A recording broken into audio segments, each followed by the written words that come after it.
Twilight's Nightmare, Chapter 29, Part 5. She headed back over to the Everfree Forest. She knew roughly where Twilight was, and as she was walking with Starlight, they couldn't have gotten too far.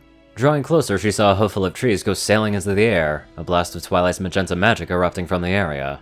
She grabbed a cloud and moved closer to keep an eye on Twilight. She could see Starlight still walking next to Twilight, looking concerned, as she glanced at the destruction.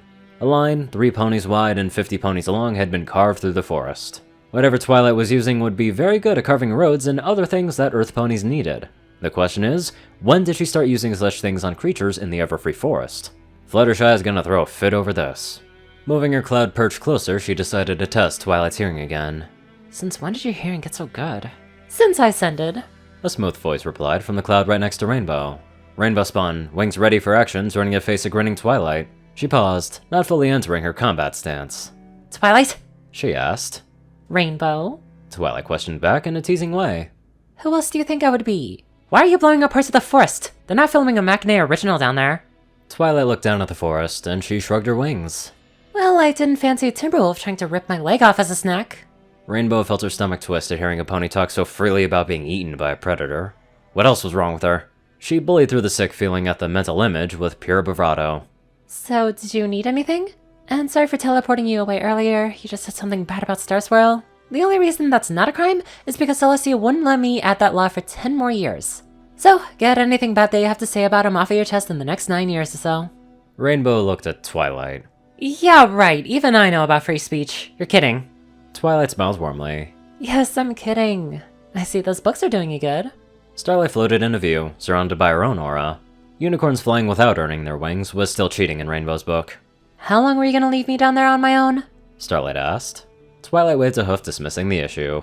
I was still watching you, and even without me, your own abilities are enough to deal with anything in the forest. Even a Hydra? Rainbow Dash asked. She could probably kill it in a spell or two. Twilight calmly added. Rainbow could see her own shocked expression mirrored on Starlight's face, as they both turned to face Twilight. What? Is there something on my face? Twilight asked. Twilight, since when are you so violent? Rainbow asked. She could see the question was one Starlight wanted answered too. Twilight sighed and laid down on the cloud. Do you know how many dangers are in the forest? I'm just teaching them that ponies are not food. Rainbow looked unimpressed. You know Fluttershy isn't gonna be happy, right? Are you going to tell her? Twilight narrowed her eyes, staring straight into Rainbow's own. Starlight took a few steps back, even raising a light shield spell, watching Twilight fearfully. Completely unbothered by Twilight's attention, Rainbow responded. Well, you kinda blew up part of the forest, so she'll find out. The glare was gone, and Twilight smiled warmly again. Oh, don't change, Dash, don't change. She said, darting and pulling Rainbow into an affectionate hug. Hugs were good, better than blowing up parts of the forest or worse, parts of Ponyville. Rainbow wrapped her wing around the alicorn. It was a little awkward due to the size difference, but like she was gonna let a little thing like that get in her way. Twilight nuzzled Rainbow, and used her aura to pull Starlight into the hug. Thanks for caring, you two. Rainbow could see the look of panic as Twilight effortlessly brushed aside Starlight's magical defenses as if they weren't there. It was only a moment, but she was sure that Starlight was truly worried about what Twilight might do to her. I'll never harm any of you, Twilight said, moving her nuzzling to Starlight. Starlight melted into the embrace, all worry just lifting from her like early morning fog under a midday sun. Rainbow glanced at Starlight without turning her head. That speed of changing emotions was more Pinky's thing. Compared to all the crazy stuff that had been happening and Twilight redecorating large tracts of the forest, this simple hug was preferable, even if it was a little too heavy on the feels for Rainbow's liking. Twilight sighed. I have a lot I need to do if I want to get everything ready by the end of the week. Are you two? No, I'll just teleport you. It'll be safer. Wait. Starlight stated before magenta magic enveloped both her and Rainbow. Ponyville appeared around them. Well, at least you didn't dump us in the fountain. Rainbow huffed. She didn't like being ditched by her friend. Taking to the air and rapidly taking position hovering right in front of Starlight, she began her questioning.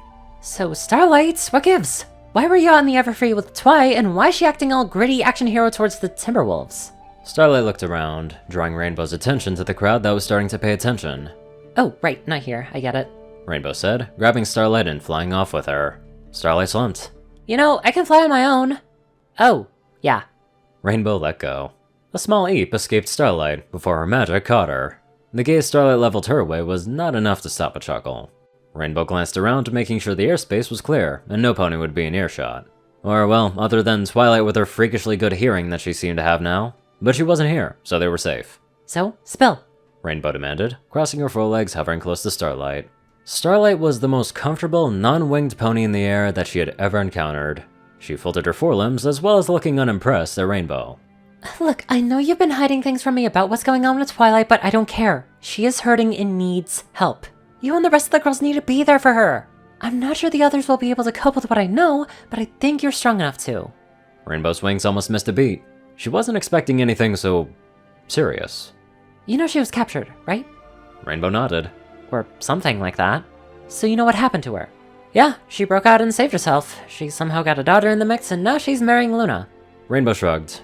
None of it made much sense to her, but hey, as long as they were happy. So you don't know what was done to her while she was captured? Just get to the point!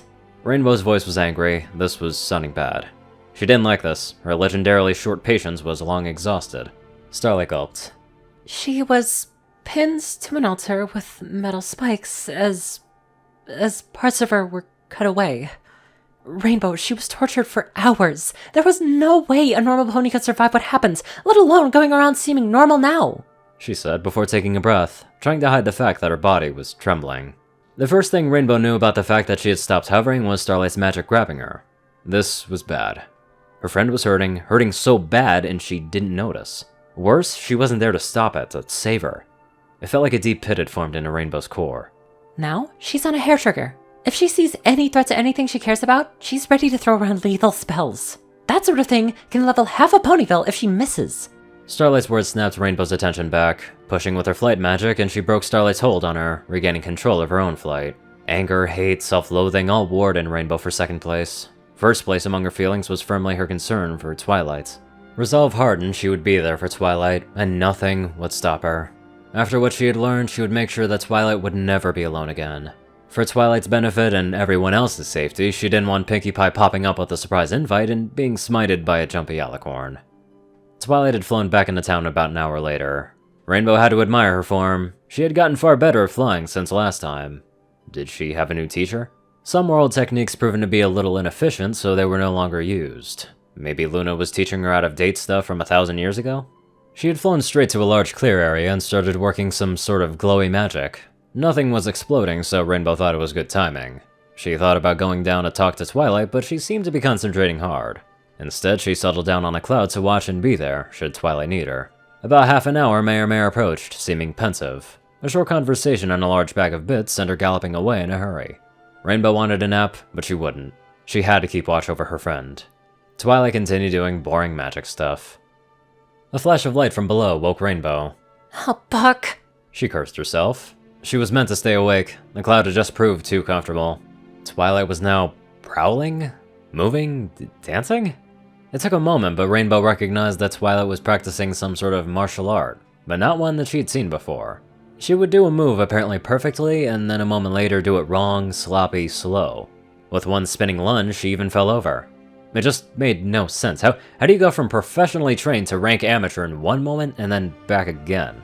Twilight stood flicking her wing, the feathers vibrating with arcs of electricity. She flicked her wings forward, and then the electricity violently discharged all around her, singeing her feathers. The energy escaped into the air, dissipating and making her mane stand on end. She jumped back, and ended up on her rump in a very unflattering display of clumsiness. Twilight sighed. It seemed like she was halfway between laughing and annoyance. She shook her head slowly in disapproval. She gracefully retook her hooves, standing tall and powerful, her mane and tail straightening themselves. Her aura enveloped her wings, straightening each feather one by one, a few being discarded for being too damaged. A small shudder went through Twilight's body. Clearly she was still not used to restraining the reaction preening could bring. Twilight expertly took that predatory fighting stance, all grace and potential for rapid motion. Each wing flexed and curled slightly, the feathers shaking as energy built in her wings and traveled down each feather. Bright arcs of intense lightning played over the wing, forming a sheath of energy around them. She took a single calm breath before surging into action. Twilight leapt into the air, the force of her pushing off the ground leaving two hoof-shaped craters. She slashed forward with both wings, the electricity leaping from them like a pair of coiled serpents striking. With a massive crackling boom, the bolts of searing bright lightning crashed into the ground. An explosion sent small bits of debris and clouds of dust rising. As the dust began to clear, Rainbow could see Twilight look at a scorched cross mark in the middle of a crater on the ground. That was awesome!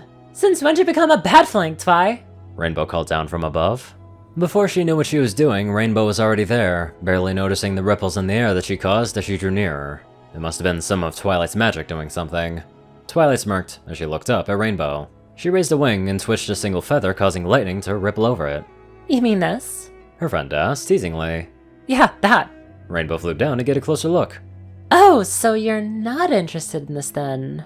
Twilight said, flicking her wing out and causing a bolt of lightning to leap from her wing and slam into the magical wards. Magenta runes erupted in the air, highlighting the large dome both mares were in. Buck yeah. Rainbow was now hovering muzzle to muzzle with a smirking alicorn. I'll tell you what. Twilight purred. You beat me, and I'll teach you. I beat you, and you do whatever I tell you for an hour. Interested? Rainbow couldn't deny that she was interested. Very interested. What she could do in her shows with a little trick like that was enough to almost make her drool, let alone how useful it could be in a fight. She let her eyes meet Twilight's own. What's the challenge? Twilight's horn lid and 2 weapon racks appeared. Wing blades, hoof blades, swords, daggers, darts, lances, and many more. A duel. This is probably not going to end well. You just see a whole rack of weapons appear next to you and then duel comes in, yeah, you're probably going to shit yourself. Anywho, let's get on to our skillful donators. Top donators: TacoCat598, Peter Coulthard, Jayton Man, Darkside, and Only One Thing. Zar630, Rayden, Narwhals, Blackmoonheart, Pastel Skies, Austin Rollins, CrazyColor557, Stu Hex, Will, Omicron Library, Chris, Michael Dale Moore, Dospo, Delta Omega, Jack Hadge, RuneScythe9852, Madman Stan, Lizzie Perkett, Drake Lovedragon, Hunter Norman, Stephen Bingham, LineGod12, Sorcerer Constantine, Hot Zaza, Conver, and many more amazing people. Thank you all so much for watching this video, and live life to the fullest.